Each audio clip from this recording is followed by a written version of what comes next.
Hello stenographers. सूजी steno lab में आपका स्वागत है। मैं हूं आपकी ओरेटर सूजी और आज मैं आपके लिए 100 वर्ड्स पर मिनट का डिक्टेशन लेके आई हूं। तो चलिए वीडियो स्टार्ट करते हैं।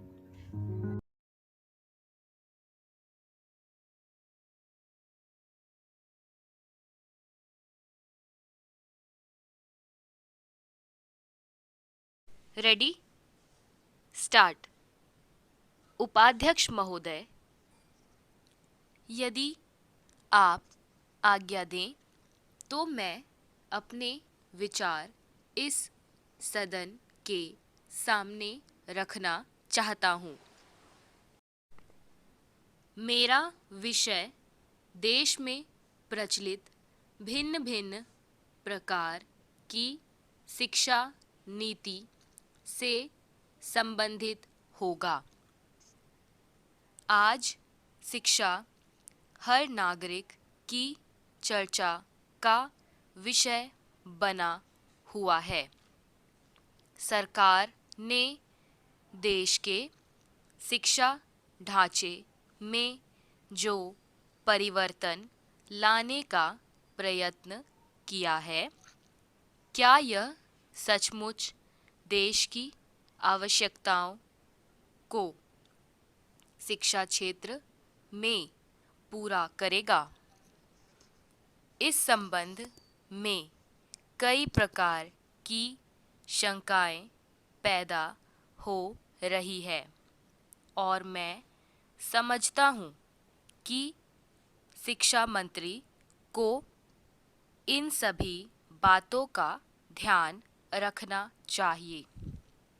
आज आवश्यकता इस बात की है कि शिक्षा के माध्यम से हमारे बच्चों का सर्वांगीण विकास हो तथा जो दोष एवं त्रुटियां हमारी शिक्षा प्रणाली में अब तक रही है वे दूर हो जावें। श्रीमान, जहाँ तक इस बारे में जो निष्कर्ष निकला है वह यही है कि शिक्षा शास्त्रियों का अभी तक भी इन परिवर्तनों में एकमत नहीं है।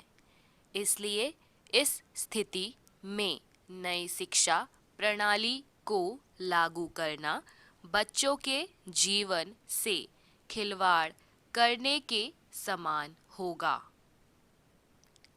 यह ठीक है कि नई प्रणाली व्यावसायिक प्रवृत्ति की होगी, किंतु दूसरी ओर यह अनुभव किया जा रहा है कि विद्यार्थियों पर पढ़ाई का अधिक बोझ रहेगा जो साधारण बच्चों की क्षमता से बाहर भी होगा।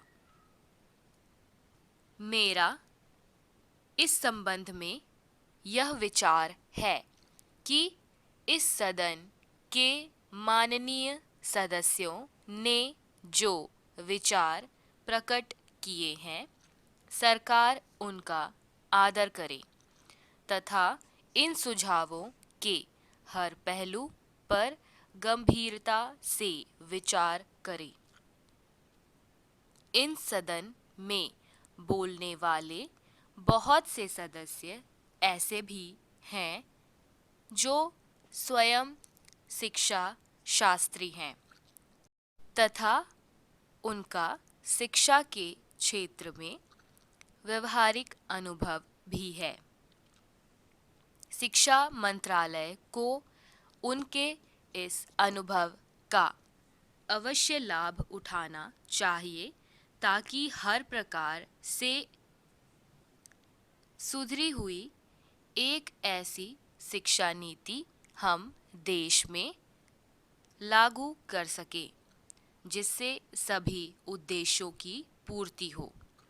इसके अतिरिक्त मैं समझता हूँ कि जो भी सदस्य एवं शिक्षा शास्त्री इस योजना से संबंधित हो वे कोई भी सिफारिश करने से पहले भारतीय समाज बच्चों के स्तर तथा अन्य कई प्रकार की उपलब्ध कराई जाने वाले सुविधाओं का अवलोकन अवश्य कर ले। मान्यवर, इस विषय पर मैं और भी खुले दिल से अपने विचार रखना चाहता था, किंतु समय का अभाव है, अतः मैं अपना भाषण यहीं समाप्त करता हूँ। इन शब्दों के साथ मैं यह कहूँगा कि आपने मुझे जो बोलने का अवसर प्रदान किया उसके लिए मैं आपका आभारी हूँ। स्टॉप।